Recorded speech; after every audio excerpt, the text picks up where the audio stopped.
Το Τμήμα Ναυπηγών Μηχανολόγων Μηχανικών ιδρύθηκε το 1969 και άρχισε να λειτουργεί από το ακαδημαϊκό έτος 1969-70 ως τμήμα της τότε Ανωτάτης Σχολής Μηχανολόγων Ηλεκτρολόγων. Τα πρώτα χρόνια λειτουργήσε με 3 μόνο καθηγητές και 2 λέκτορες που κάλυπταν τα βασικά αντικείμενα: θεωρία πλοίου, μελέτη και κατασκευή πλοίου, ναυτική μηχανολογία. Το επιστημονικό προσωπικό της σχολής αναπτύσσει έντονη και πολύπλευρη ερευνητική δραστηριότητα, τόσο σε βασική όσο και σε εφαρμοσμένη έρευνα.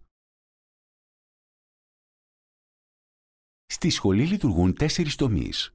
Ο τομέας ναυτικής και θαλάσσιας υδροδυναμικής, που εξυπηρετεί τις περιοχές ροών, υδροστατικής και ευστάθειας επιπλεόντων σωμάτων, αντίστασης και πρόωσης πλοίου, υδροδυναμικής ανάλυσης και σχεδίασης πλοίων και συστημάτων πρόωσης, περιβαλλοντικών φορτίσεων επιπλεόντων σωμάτων, δυναμικής συμπεριφοράς σε κυματισμούς, κυματικών φαινομένων στο θαλάσσιο περιβάλλον.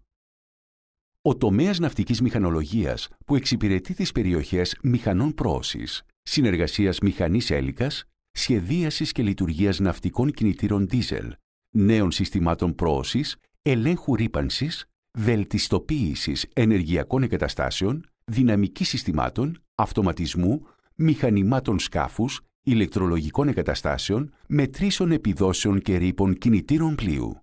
Ο τομέας θαλασσίων κατασκευών, που εξυπηρετεί τις περιοχές στατικής και δυναμικής απόκρισης θαλάσσιων κατασκευών, κατασκευαστικού σχεδιασμού, υδροελαστικότητας, σχεδίασης και βελτιστοποίησης πλωτών κατασκευών και συστημάτων αγκύρωσης, ναυπηγικών μεταλλικών και σύνθετων υλικών, τεχνολογίας συγκολήσεων, αξιοπιστίας θαλάσσιων κατασκευών, κανονισμών νιογνωμόνων.